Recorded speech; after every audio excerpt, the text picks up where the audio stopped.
Hi guys, how are you doing? It's been long.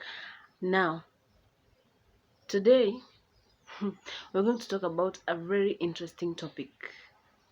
And this topic, it affects mostly moms, but when it affects the mom, it also affects anybody that is living with them, anybody that the mom is associating with. And this happens most likely, actually it happens after childbirth, and this is called postpartum depression. Now, did you know, according to research, that 50 to 75% of new moms experience something called baby blues after delivery, that is immediately after delivery, and up to 15% of these women will develop a long lasting and more severe type of depression, which is the postpartum depression. Now, do you see that this is something to worry about? It is very serious. It is something to be given a lot of attention. And here is a disclaimer: I'm not a doctor. I'm just giving you what I went through myself, and something that I've really developed interest in, and I've been doing my own research. And so what I'm going to give you today is just to let you know what is postpartum depression and what are the symptoms that could tell you that perhaps you're going through this, or you can realize that someone who is close to you is going through postpartum depression. Now, what is postpartum depression? In simpler terms, it is depression that occurs after childbirth, but there is a deeper meaning of it, which is that it is a mix of physical, emotional, and behavioral changes that occur after giving birth, and they are attributed to chemical, social, psychological changes associated with having a baby. Now, what are the symptoms of postpartum depression? Now, what I'm going to give you today are basically just a few of them, but there are so many. It is wide. You can just go and do your own research. I'm just giving you a highlight of these things.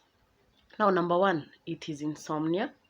If you are experiencing lack of sleep, you see, most new moms will experience this, mostly because perhaps the whole night you didn't sleep and you are taking care of the baby, and that is why it is advisable that you have someone else who is helping you with other chores.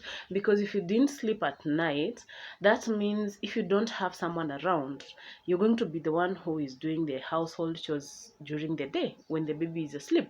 And funny enough, these little loves of ours, they mostly stay awake at night, and in the morning during the day they just don't have a problem. They are not crying.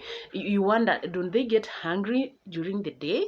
Because at night is when the baby starts to cry, the baby wants to feed many times, which is okay, but then that is now where you realize that you need some help, because you also need some time to rest. Because if you're not going to be able to rest, then that means you're not going to be able to take care of your baby well. Now, insomnia is number one. Now, this one, you may experience those in lack of sleep during the first few days. But if it prolongs even after the baby is now has adapted to the new changes of now out of within the new environment, now that the baby has just come to the new environment, once the baby has adapted, you should be able to go back to your normal schedule of sleeping. And if you're not able to go through that, now that's when we say that you're suffering from insomnia. I remember myself, actually, I've battled insomnia for a very, very long time. Even after my baby was 1 year, and even after my baby was 1 year, 1 year and a half, I was still suffering insomnia. And this translated to me, I started saying, oh, I'm not an early bird, I'm a late sleeper, I sleep, I must sleep late, you see. But I realized that actually that's not the case. It is something that I was going through, and I could struggle to find sleep, and sleep at 4 a.m. in the morning. And during that time, I was obese. I was going through a lot of things, weight issues, too much weight. You can imagine, if you're not sleeping, actually what was happening is, if I'm not sleeping, then that means that I'm getting hungry so quickly, and so I could eat throughout the night. So you can imagine what that translated to. And when I mean eating, I wasn't eating right. I was also eating. I had bad habits. Uh, I could eat junks all through. Yes, yes, those things. So, insomnia is one of the symptoms. Number two, loss of appetite.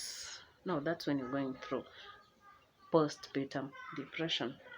Number three, it is intense irritability and difficulty bonding with the baby.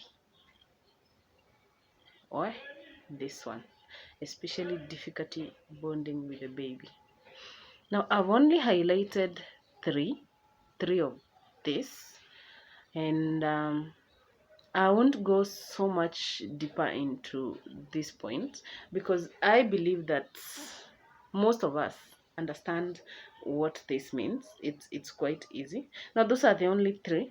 Amongst all of this, I suffered insomnia the most. I suffered insomnia the most, and this translated to the fact that now, when the baby needed my attention, I wasn't able to give 100%. Okay, you cannot give 100%, but at least much of my attention was needed. Luckily, there was someone with me, and so I did not even know that I was going through postpartum depression. Just like I said in the other one, I didn't know that I was losing, I had lost some memory until something happened. Now, until I learned about postpartum depression, that is when I related with this, and I remembered the things that were happening, and now I see where I'm coming from and how that all happened.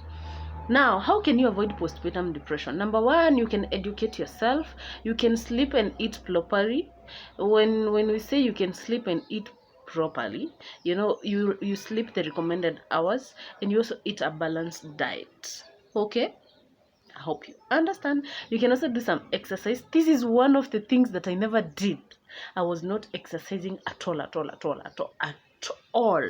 And that is another thing that translated to so much weight. I wasn't doing anything. Literally for the first like 4 months, I was not doing anything.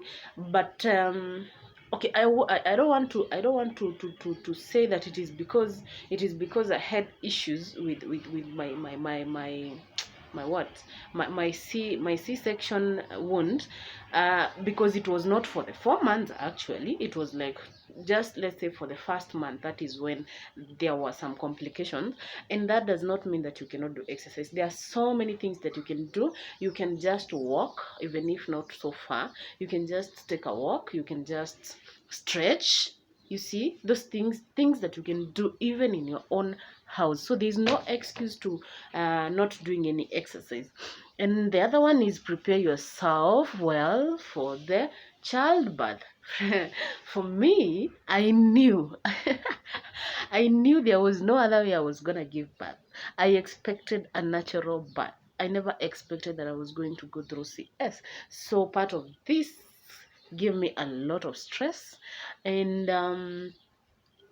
this is one of the other things that could cause that. You see, now when you prepare yourself, I always say, these days I always say, you expect the best, but you also prepare for the worst.